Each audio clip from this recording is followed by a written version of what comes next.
Hello বন্ধুরা, একটি গ্রীষ্মের দুপুর, সূর্য আকাশে জ্বলছে। একটি ছোট কালো পিঁপড়া মাটির উপর দিয়ে হাঁটছে।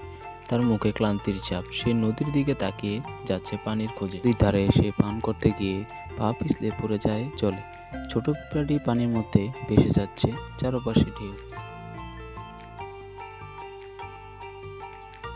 একটি গাছের ডালে একটি দয়ালু ঘুঘু পাখি বসে আছে।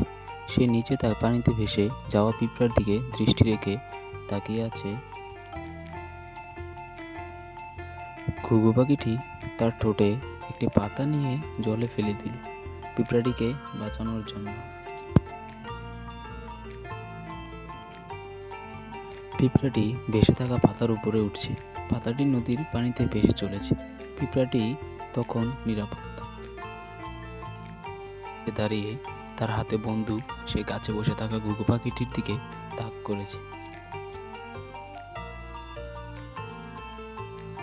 ছোট পিঁপড়াটি শিকারির পায়ে উঠে তার পায়ে কামড় দিচ্ছে। শিকারি ব্যথায় লাফিয়ে উঠেছে। ঘুঘু পাখিটি ডানা মেলে উড়ে যাচ্ছে। পেছন থেকে শিকারি হতভম্ব হয়ে দাঁড়িয়ে আছে।